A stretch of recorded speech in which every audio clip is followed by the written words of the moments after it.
Hi greets to all the name of Jesus Christ. దేవనామంలో మీ అందరికీ వందనాలు.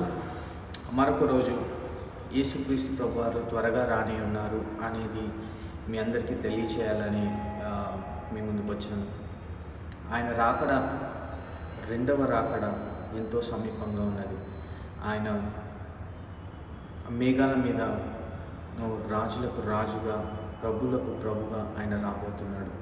ఆయనను ఎదుర్కోవడానికి మనందరం సిద్ధమా? సో ఇక్కడ రెండు విషయాలు. ఆయన ఎదుర్కోవాలంటే యేసు ప్రభువారు నిజమైన దేవుడు అని మనం నమ్మి ఉండాలి.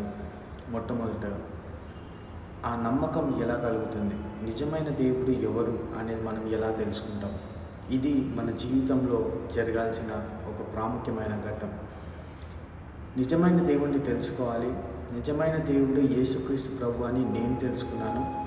ఎందుకంటే చనిపోయిన తర్వాత ప్రతి మానవుడు చనిపోవాల్సిందే. చనిపోయిన తర్వాత ఎక్కడికి వెళ్ళాలి? మన ప్రాణం ఎక్కడికి వెళ్తుంది? నరకంకా, పరలోకానికా? ఇది ప్రతి ఒక్కరికి ఉండాల్సిన ప్రశ్న. ఈ ప్రశ్నకి జవాబు దొరికితే మనము ఆ యేసు ప్రభుని కలుసుకుంటామా లేదా అనేది మనకి అర్థమవుతుంది.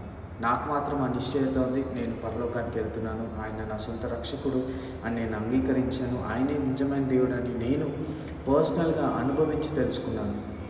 మీరందరూ కూడా ఆయనే నిజమైన దేవుడు అని తెలుసుకోవాలని నా కోరిక.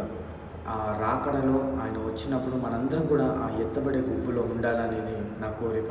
కానీ ఇది ఎటువంటి ఫోర్స్ కాదు, బలవంతం కాదు. మీరు ఆయన నమ్ముకోవాలని, ఆయన నిజమైన దేవుడు అని నేను తెలుసుకున్నాను, మీకు చెప్తున్నాను.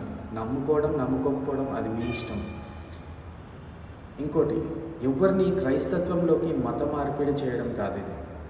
క్రైస్తత్వంలోకి అసలు మీరు మారకండి. మీరు ఎట్లుండాలి అట్లుండండి. కానీ నిజమైన దేవుడు ఎవరో తెలుసుకోండి. నిజమైన దేవుడిని ఆరాధించండి. ఆ పరలోకాన్ని మీ సొంతం చేసుకోండి. God bless you.